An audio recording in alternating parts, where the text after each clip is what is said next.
Altered Beast was originally produced and manufactured by Sega and released in arcades in 1988. It was a dark and hyper-violent beat-em-up with huge sprites and over-the-top graphics. Graphically, the game was way ahead of the curve when it came out, and it gobbled up quarters like a fat guy ordering from a dollar menu. You play as an undead Greek warrior, resurrected by Zeus to save his daughter Athena from the undead head cheese called Naph. You walk from left to right, punching and kicking enemies until they explode, while keeping an eye out for blue two-headed pig wolves that once killed allow you to pick up a blue power sphere. Each power sphere you pick up makes you more and more roided out until you finally pick up the third one, which allows you to transform into your werebeast. Upon transforming into this werebeast, you fight the boss of each of the respective 5 stages.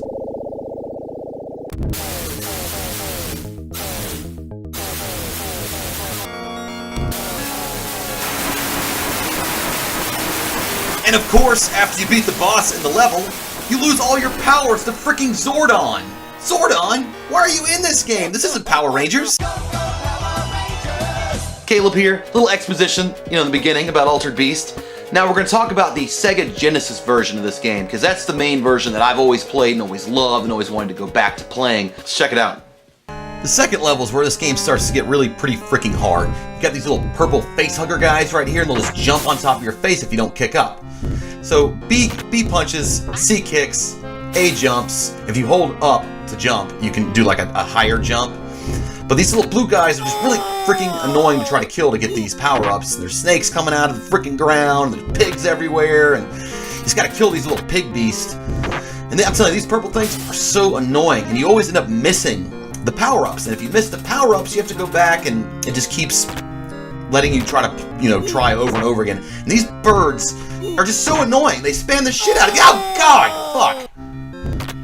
This game is no easy little playthrough, I'm not gonna lie. It's got that arcade difficulty for sure. And there's some tricks to it. Each enemy kind of has like a weakness in their attack, like holding down and pressing kick does like that aerial kick. You can kick these guys, but as you can see, it didn't work out for me. And because I missed getting all the power-ups in this part, well, the game's so fun it just lets you keep playing. Thanks, game. Thanks for that. These damn birds, these damn pigs, these damn fucking snakes! In the third level, you have ants running at you with their freaking dicks hanging out. They're sharp little ant dicks trying to stab you. That's a hard thing to see. I don't know how I feel about ants running at me with their pointy dicks.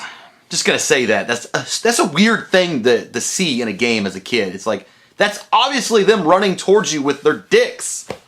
And they look like they would hurt. Between each level, you're treated to some weird imagery that doesn't really make any sense. Anime girl and bird face. Not really sure what that's supposed to mean. So here on the fourth level, things get really, really fun. You got zombies everywhere, you lost all your powers again. Zombies are exploding here. You've got pigs with 2 heads again, turning into atoms. You got demons that are a little proud of themselves there. They got their hands on their hips, little toddy walk there. You're gonna punch, you're gonna kick, you're gonna try to kill all these guys and get all your power-ups like usual. And this game is fun. It's still a fun game to play. I love Altered Beast. The graphics are cool. I mean, this is an early game. Again, this is an early pack-in game for the Sega Genesis. And that was neat back in the day to get this game.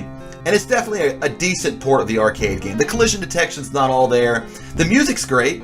And again, the graphics are nice and sharp, and they're kind of weird, kind of clunky.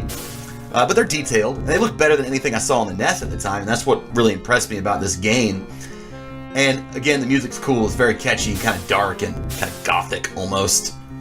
And the gameplay, that's where this game really suffers, because this is my main gripe about this game.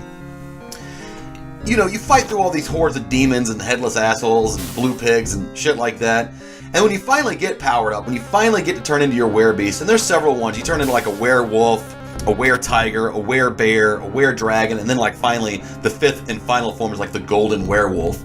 I would just stay as a dragon, because you can just totally spam that electrical attack the whole time.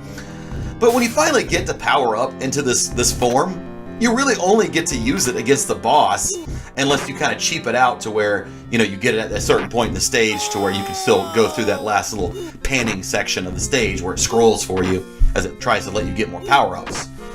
But that's kind of a pain to do, and it's really not much of a payoff situation there. So that's the biggest gripe about this game for me, is there really isn't a lot of payoff when you finally get this power-up. It's like, wow, what a cool power. I'd love to explore these maps and do all this with this power, but you can't. No, that's not going to happen. You get the power-up, you fight the boss, he either kicks your ass and you start all the way back over again from the very beginning of the bloody game, Or you just defeat the boss, lose all your powers, and go to the next stage and try to do it all over again. This whole game can be beaten in like 20 minutes, and it is hard. Like, this is one of the harder levels that we're looking at right here when I'm kicking demons in the balls. They don't like that. But yeah, the payoff, not that great. You get to, the end here, you fight the boss, or you don't, and that's it. You lose your powers, start all over again. I just wanted to hang out a little bit more as the werewolf, or as the werebear, or as the were-tiger. I wanted to enjoy that. But it's neat. It's a neat game, and it could be done again. I mean, this game has been done again. It's been ported to various systems. There's been like weird sequel, talks in the works about this game, and nothing really happened. But I'll say this. This game is definitely better than Shadow of the Beast for Sega Genesis.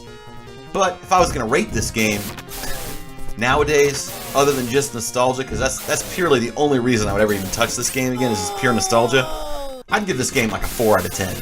Just because the levels are super short, you get your power up, you turn into your were-tiger, shoot balls at people, fight the boss, and then you kind of lose it. And that's it. So yeah, this game would get, like that kind of rating for me. Would I recommend this game to other people? Well, maybe. I wouldn't recommend this to like a person that had never really played this game, because they're going to look at it and just be like, this game's crap. This game sucks. All it does is auto-scroll, you fight, and that's it. There's no exploration, nothing. No real storyline that even matters. I mean, you're just trying to, save some damsel in distress, basically. Some trope like that. But no, I wouldn't really recommend this game to anybody unless you're like a hardcore Sega fan, particularly that of Sega arcade games in the 80s. Yeah, I'd recommend it in that vein, because it is a decent port of the arcade game. The arcade game is vastly superior. In fact, the arcade game is better than every port of this. It just really is. And you can still play that in magic ways if you want to. Not that I endorse that kind of thing, you know what I'm talking about? But this game is pretty good, and I would recommend it for, avid Sega fans or collectors or nostalgia-philiacs like myself. But for the average gamer, no, I would not recommend this game. Not because it sucks, or because it's too hard, but because it's just not really that good of a game. There's not really that much of a payoff in this game, outside of just pure nostalgia again. Thanks for watching Game Glyph, and don't forget to subscribe.